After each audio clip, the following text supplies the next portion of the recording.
What is going on, all of you amazing gamers out there in the world?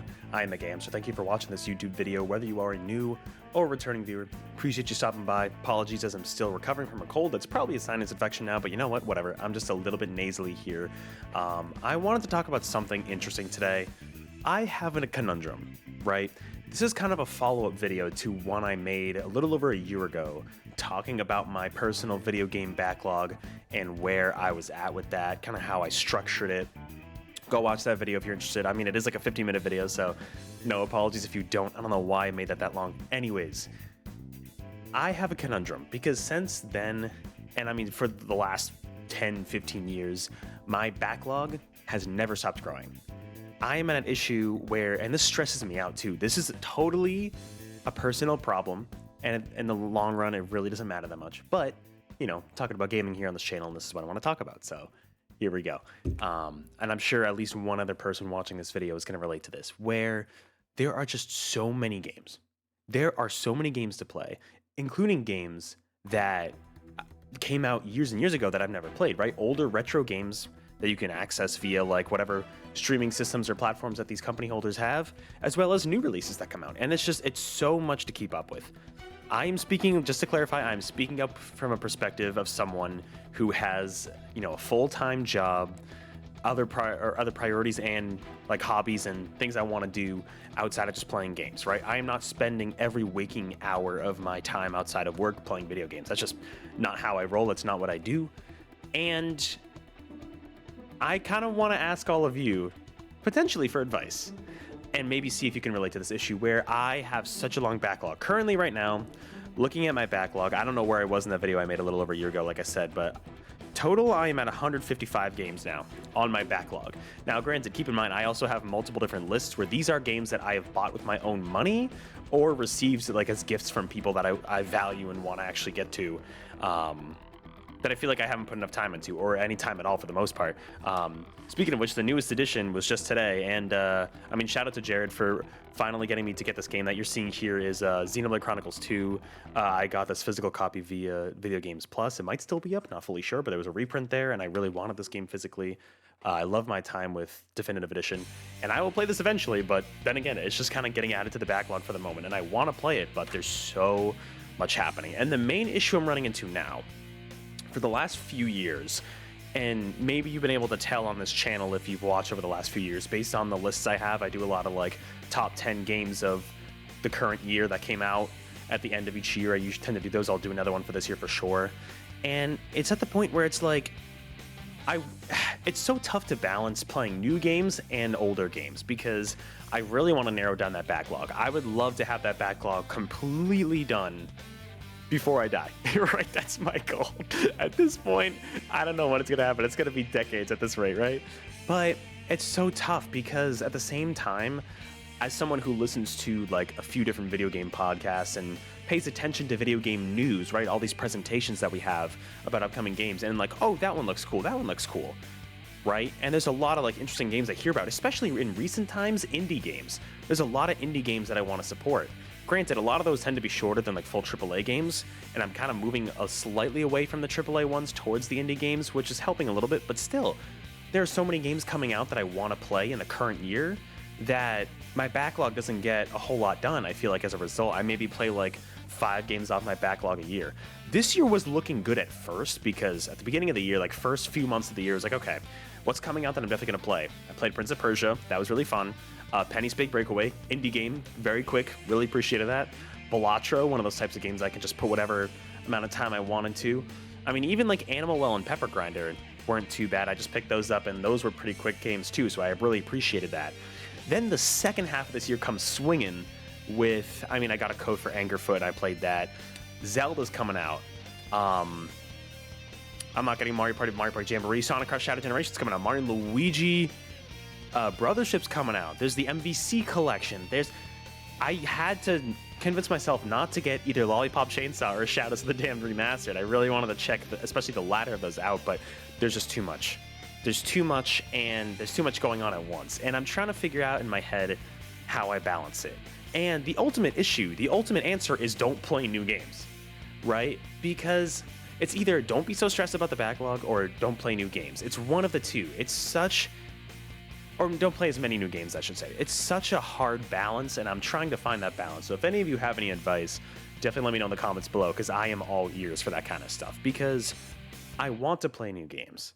I feel like the last few years in particular, I've bought so many new games. Like, and when I say so many, I mean like maybe 10, which I know is still not a lot compared to probably most gamers out there, but it's like, I want to minimize that even further. I think back to like the last year I had that was pretty decent with that was probably 2021. In 2021, what new games did I buy? Not a whole lot. I got Monster Hunter Rise. That's my first time with Monster Hunter. Metroid Dread. What else did I get? What else came out in 2021? I guess that was a light year. I feel like, honestly, COVID times were great in the... Don't take that out of the context. Were great for gaming in the terms of the fact that I could catch up a ton of my backlog. 2020, 2021, I did a lot of backlog gaming. And it was great. And I really, really enjoyed it. Let's switch to a different trailer here. What we got? Fire Emblem Three Houses, another one on my backlog. I'm going to try to dedicate myself to this game next year, but we'll see, since I have not played it yet. It's so tough because there are so many great games, and I want to play so many of these. I want to check out, you know, newer entries in existing series like Xenoblade Chronicles, like Fire Emblem, like, do I have any other examples? I guess Zelda for a while, but I'm almost fully caught up on Zelda now. I also want to catch up on new series that I've never played before, like Metal Gear Solid's on my list. The Yakuza series is on my list. The Tales of series, but it's so hard to balance. It's like, how do you balance new and old releases, right? The last time, like I said, that I did decent with that was 2021, and 2020 was great for that reason.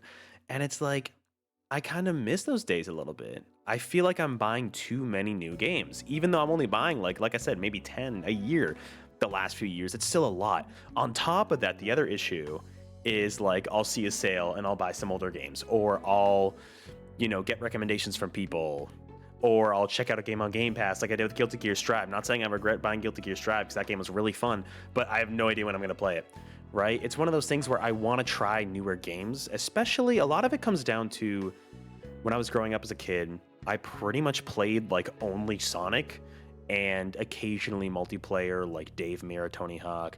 I played a lot of Lego games. I played a lot of licensed crap growing up. But I had my niche growing up. But now that I'm older with my own disposable income, it's like I want to be experiencing more series and more games, right? But I have to play a ton of catch up. As someone who didn't have a lot of Nintendo home consoles growing up, and replayed the same games over and over again growing up, I've missed out on so much over time. So in my head, I'm like, how do I balance that? There are so many games I want to play. And then, for example, I'll get comments on videos before, or if I mention it like Discord or something, about people being like, oh, why are you not checking this out? Right? Because I don't have time and I want to prioritize other stuff. It's so tough. You know what I mean?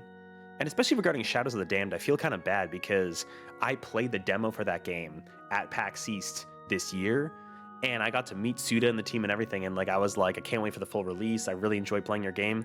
And now it's like I'm skipping out on it because it's just another game, because I'm so stressed out about it. I know I shouldn't be, because it's gaming at the end of the day, but as someone who categorizes, right, I'm obsessed with categorizing stuff, right, as a lot of us are, right? But it's like, as someone who categorizes their backlog and lists everything out about what to play, it's just so daunting to me, because I look at that list steadily growing over time and never decreasing.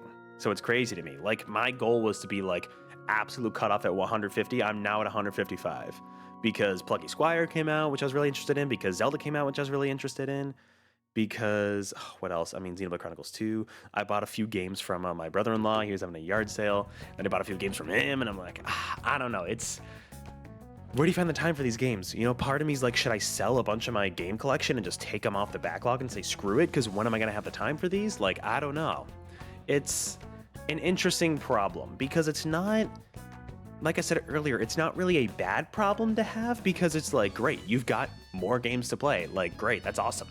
But at the same time, I think about the money I spent on those games. I think about the value and the time that goes into those games. And I'm like, there is literally a lifetime of games here. Like, what do I play? And there's so many more too I haven't even considered. There are all these sales going on. Bro, Steam sales back in high school destroyed my backlog. So many. I own like the first 8 Tomb Raider games for no reason. I've only tried to play the first one. I'm like, oh man, I know those are decent games at their core, but like still, I don't know why. Ugh, it's crazy. They'll get you with the sales. That's what they want though. They want you to buy all their games when they're on sale. Crazy, or full price. And I think honestly, having a platform now, having videos that I can make and streaming has led to me buying more newer games. If I wasn't doing the streaming, like there would probably be at least a few games I wouldn't have checked out. And especially for like listening to gaming podcasts and stuff, I definitely wouldn't have checked out some games if it wasn't for stuff like that. I definitely wouldn't have checked out Angerfoot. I wouldn't have checked out Pepper Grinder or probably even Animal Well, you know, but because I like to be so tuned into the game industry, because I mean, as someone who almost entered the game industry, it's like a, you know, it's a personal hobby of mine to want to pay attention. It's a passion of mine. So I want to support it more, but it's such a tough balance. You know what I mean? The ultimate answer that I'm going to come to is I gotta cut back on newer games even more, right? So I think towards next year, right? I'll have a video talking about my most anticipated for next year, but what's coming out next year, right? I already have my pre-order for Shantae Advance in. I'm hyped for that. I got the GBA cartridge in there. Metroid Prime 4. I really like Metroid. I'm not crazy about the Prime series, but I really like Metroid. Pokemon Legends is one I'm considering. ZA, I'm like, do I get that when it launches? Like, I don't know. Monster Hunter Wilds is another one I'm considering. Like, do I get that when it launches? Like, I don't, you know what I mean? It's like, in my head, I'm like, if I don't get these games at launch, if I'm missing out on these experiences, it's definitely a lot of FOMO that is going into this. I know, I think I had a video talking about FOMO earlier this year. Maybe did I? I can't even remember if I recorded that one. You know, where it's like, I shouldn't give in to that, right? I should play the games I want to play, and that's that. But it's so hard. I honestly got to figure out the secret sauce for this. And if you know how to balance this, like I said, let me know. I'm asking for advice here. Where it's like, how do I not just buy all these new games? How do I enjoy hearing about these games and just not play them? That's what I want to do. I want to enjoy hearing about these games and hearing other people's opinions, but not play them. And maybe it comes down to either ones that are super personal habits for me. Like, of course I'm going to buy the newest Sonic game. Like, that's a guarantee. But, you know, maybe, you know, other case scenario, if someone says like, oh, this is a must-play game, like Balatro. I wouldn't have checked out Balatro. People didn't say it was a must-play game. And you know what? I had fun with it. I enjoyed buying it. I'm glad I did. It didn't cost that much, to be honest, but I had a lot of fun checking it out and being a part of that conversation. That was really fun. But maybe I should cut out other games besides that, any that aren't super appealing to me or like not must-plays. That's what I'm debating at this point. You know what I mean? The one that still sticks out in my mind to this day is Bayonetta Origins. Part of me kind of regrets buying that game, but then again, I streamed the whole thing, so I got through it. It's not on the backlog anymore, but interesting experience, but not for me. I don't know. This is just a rant video at this rate. I'm sure there's got to be one other person, right? One of you watching has to know the answer to this. Let me know in the comments below if you do, because, you know, especially with the Switch 2 coming out next year, like, I'm going to want to get some games for that, but then again, I think if I really want to focus on my backlog, I need to hold back. You know, I really do. And honestly, kind of hoping the Switch 2 is backwards compatible. That's another reason to hope for that, because that way, instead of just buying a ton of new games to play that are only on the Switch 2, it's like, oh, I can play the ones on my backlog, like Xenoblade Chronicles 2, like Fire Emblem 3 Houses, on the newest Switch. So we'll see. I don't know. At this point, there's really not much else to say. This is just, I know that, like I said, to reiterate, this is a me problem. I'm not saying there are too many games out there. It's good that there are so many games for people to experience. I just need to figure out my own personal problem of how do I organize this, right? How do I balance it so that I really am actually decreasing the number of games on my backlog year over year, right? That's my goal. If I can get my backlog down to like 100 games in a few years, that would be fantastic. I don't think that's feasible, but that would be like the dream goal, right? To really experience more of these games that I've purchased or that people have purchased for me, you know? So if you know that, if you know the secret tactic for that, let me know in the comments below. I'm all ears. I would love to hear your advice. But that's pretty much going to do it for this video. Let me know in the comments below if you have this issue as well, you know, how you organize your backlog, how you kind of divvy up. This is probably me just thinking too much, but I wanted to just kind of get it off my chest and get it out there. So let me know your opinions in the comments below on this topic. With that, thank you again so much for watching. I will catch you all on the next video or live stream. Until then, keep on gaming. You know, too many games out there. No such thing as too many games to play, but, you know, it is what it is. I'll catch y'all later.